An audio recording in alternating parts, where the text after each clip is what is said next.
This is for parents who are concerned about what their kid will get out of college, beyond college, in terms of career opportunities and in terms of just better skills irrespective of career.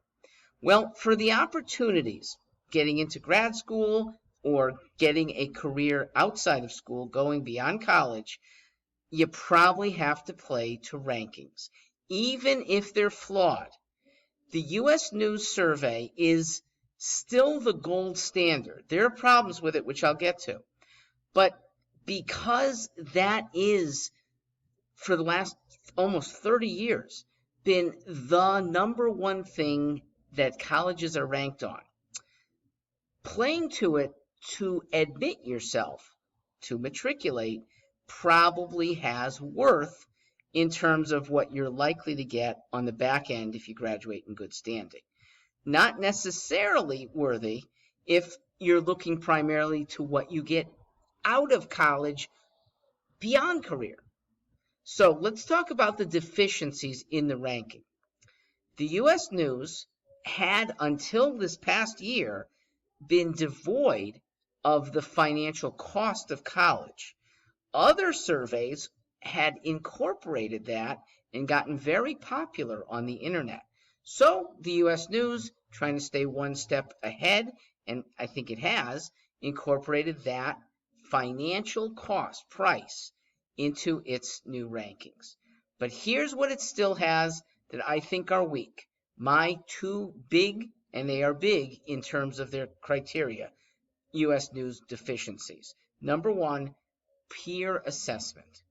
This is 20% of their calculation of a college. And the peers that they have in mind are deans and esteemed professors at other colleges. And they're sent a set of survey questions to rank any college except their own. Here's the problem. Unless you've been a visiting professor for a month or more at a university, you really can't rank a college very well. If you came for one lecture and left, you don't know campus life very well. You don't know the students very well. If you have exchanged emails with fellow professors, that doesn't tell you very much. Yet, the peer assessment is asking faculty members at one university to talk about the 500 universities out there, or refrain from talking about them. But again, they should probably be only ranking 2 that they know really well. So there's the second problem with peer assessment is that reputation carries forth in too big of a way. Princeton has been ranked in the top 5 for the last 5 years. Actually, it's been ranked in the top 5 for the last 35 years.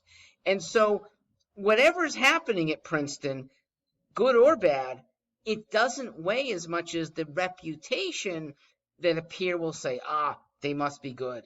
They're Princeton. All right. The bigger flaw is the rankings based on faculty. I actually think in all 5 respects, there are 5 subcategories, that it's an inverse.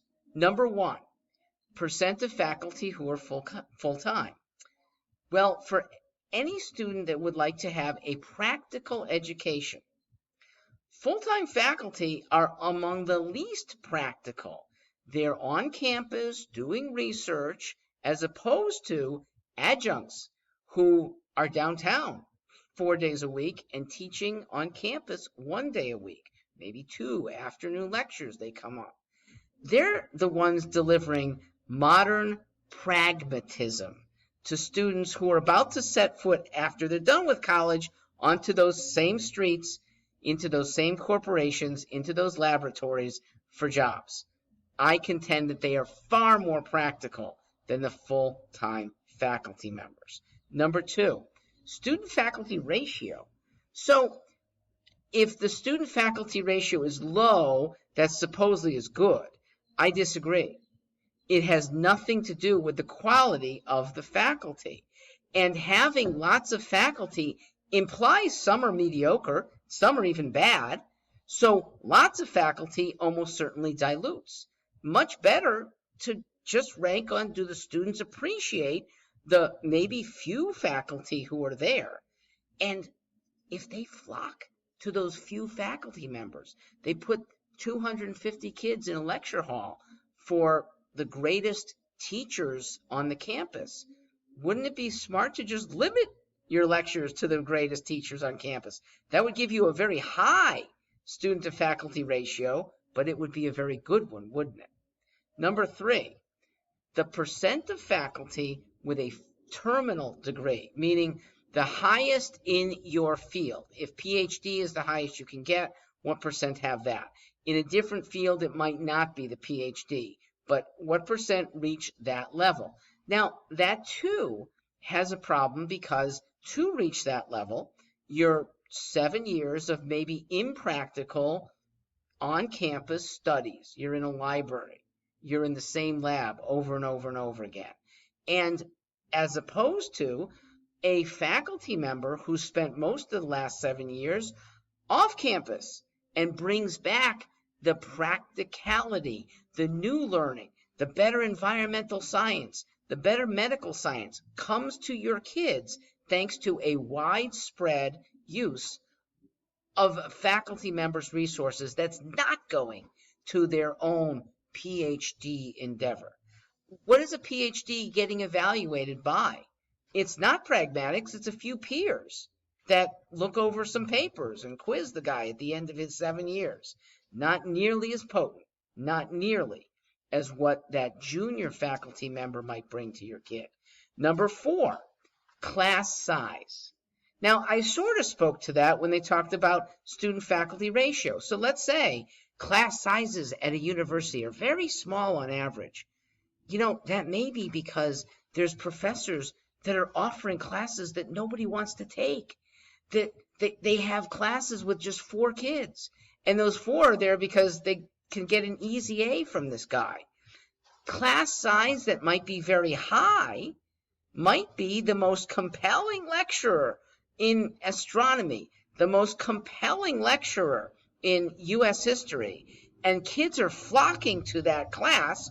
Big size. So what? Good for the kids. And finally, one that I am neutral on. It's compensation of faculty. But I bring it up because, in theory, a college that chooses to pay high salaries might be attracting the best faculty. But please, the bigger criteria there is the location of the college. Okay? Colleges in Metro New York, Boston, D.C., San Francisco, their salaries have to be higher because the cost of living is so much higher. So I think that overwhelms, because they have to pay probably 40, 50% more than that same faculty member would command if they're in South Bend, Indiana, if they're in Northern Arizona University, if they're in the Plain States where the cost of living is so much lower. All right, I will get to the good criteria that one should be looking for. That's next.